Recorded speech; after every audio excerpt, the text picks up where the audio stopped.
Hello, ladies and gentlemen. This is Deja Vu, and I'm bringing you the second set from the 5th day of the E-Stars Heritage League. I hope you all enjoyed the first game between Boxer and Yellow, between those two old-school legends, the beginners of the sport of StarCraft, really, and their rivalry revolutionized this entire sport and made what we do today, watching what we watch today, possible.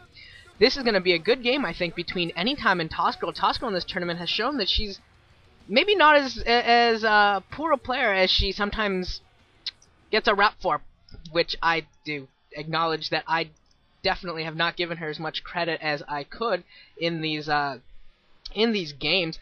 But she did get the win off of Reach with some poor shuttle play, and she did ride it to victory, so she did well in that game.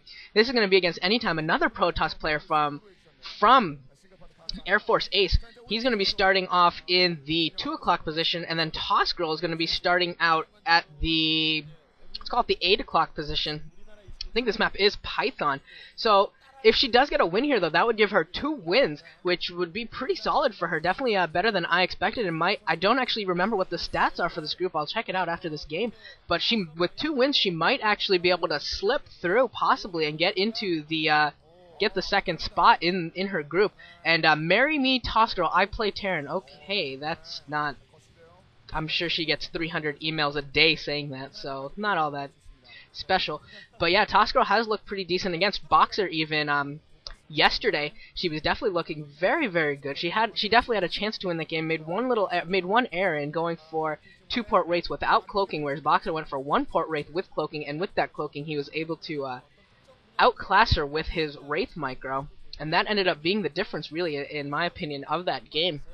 But she definitely put herself in a position to win, and if she keeps doing that, she could end up stealing another win here off of Anytime, and Anytime doing something a little bit tricky, throwing down a pylon at the corner of his base and building a gateway outside of his ramp on the lower part there near his natural expansion. So it looks like that he might actually go for a 2 gateway rush here. I would not be surprised at all to see the second gateway thrown down also at the bottom, and maybe he's going for a big time rush. He's throwing down a pylon at the corners of his bases again, but no geyser yet. Okay, there we go. Now we do see the assimilator coming up, so maybe this isn't going to be too ridiculous of a rush, but definitely that gateway placement is a little suspect to me. We'll see what he decides to do with it. Tossgirl now deciding to scout out. Going to see that probe, but it's not going to give her any sort of information. She's still going to have to go research or scout the 6 o'clock position, and Anytime's definitely going to get the first scout off.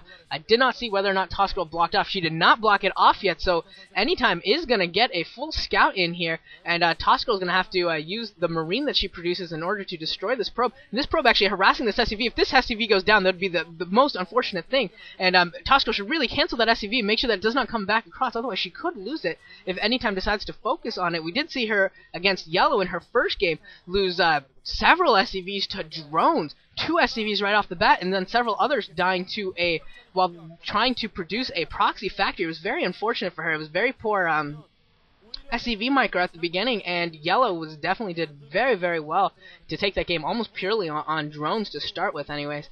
And it does look like he's not going to go for a 2 gateway push or anything, and as Tossgirl does get the scout off, and he's going to be forced to pull away with this Zealot, because that Zealot cannot pass through that supply depot wall, whereas this Marine can, and that Marine, gotta be careful. That is dangerous micro that Tossgirl is playing with. She's asking for trouble almost with that, because it only takes a couple of hits from a Zealot to kill the Marine, so if she doesn't control that perfectly, it will go down. And this probe finally goes down with 2 Marines, so she's going to stop the scout off, so now she can transition into whatever she wants to do. The first factory is going down, but that, of course, is very standard play.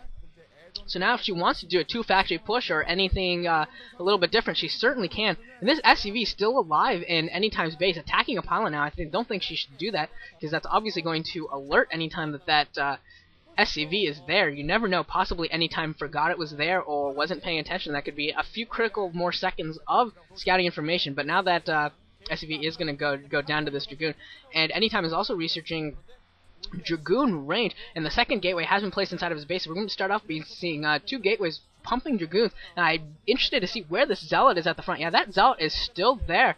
So with 2 gateways pumping Dragoons along with this Zealot, he might be able to do some damage to her wall, although it does look like she's going to be able to get a tank out pretty soon. So I don't think that those Dragoons are going to be able to do too much here if he tries to push, just because they have to work up the ramp, and that gives the tank such a huge advantage in this in that setup. And we're looking back at the crowd again. All right, it's dark.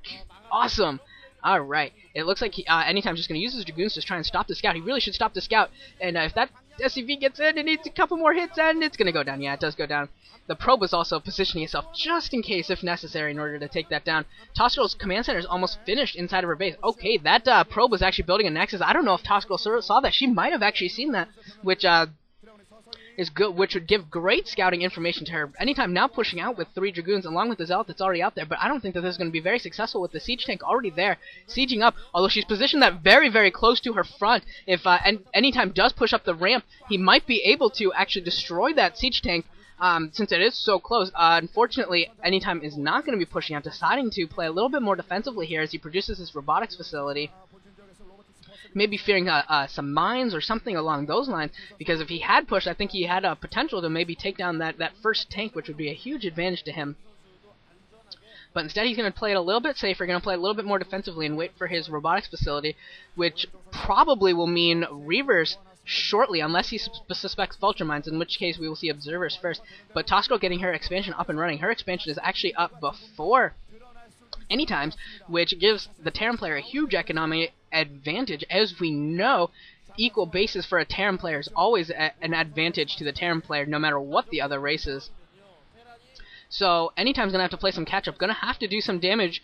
If he's producing a river, going to have to do some damage with the river. If he's doing something else, he's going to have to do some damage and really try and harm Tossgirl's economy. Otherwise, she will gain a rather large economic advantage. And with several, once she gets the ability to throw down a few more factories, she'll be able to produce a rather mighty Terran ball, which could be very difficult for Anytime to deal with. And it looks like Anytime's preparing to push out 3 tanks, a Vulture, and 3 Marines. And Anytime's going to see this with the probe, actually going to see these forces coming out. And he's going to be able to prepare with his Dragoons. He's only got 5 Dragoons right now, probably producing some more. But he's going to have to do very, very well here. He's going to have to do what... he's going to have to do a delaying action against these units, although Tossgirl is moving quite slowly across the map until that Reaver, I assume that is a Reaver that's going to be produced out of that robotics facility. He highly, highly needs that as fast as it can pop in order to deal with this push. Otherwise, he's going to be in big trouble with just Dragoons. That is just not going to cut it against this tank force if Tossgirl micros properly. And here we're going to start seeing the fight, and Tossgirl actually backing off here. The Observer has been produced and is going to be able to take down these mines, and Tossgirl sieging up a couple of tanks and has a couple tanks unsieged as well. And now this is going to be the big battle, whether or not Anytime can destroy all these tanks. It looks like 1 tank's about to go down, 2 tanks go down, and Anytime actually might be able to win this battle. Anytime's going to win this battle with just Dragoons, and Tossgirl's going to be in huge trouble. Her tank count is going to be very, very low right now. Her tank count is tragically small, losing all of her siege tank. All she has is Vultures and some mines out in the field, and those Vultures aren't even going to be able to do all that much to Anytime, because he's got Dragoons on his ramp. He's got Dragoons near his probes as well. He might lose a couple of probes, but he is going to be happy with that. Actually, I don't even think he lost maybe 1 probe, maybe 2 probes out of that. So Tossgirl not able to do much damage at all with those Vultures. Anytime with some great micro with his Dragoons, able to destroy that entire force for Tossgirl. And now Tossgirl is definitely on the back foot, definitely in a disadvantageous position right now. And she's going to be forced to maybe resort to some harassing techniques with her Vultures. We do see a couple of Vultures going to the bottom right-hand corner, and they're going to be able to see this Nexus going down. But they did not kill the probe, oddly enough. Very, very odd. They did not see the probe and kill it. And now we see Tossgirl throwing down some turrets as well. That's going to help her if Anytime was to go for DTs, which it does not appear to be, or if he decided to even go for shuttles. The turrets will definitely help and reduce the effectiveness of the shuttle micro. Which is a very good idea by her.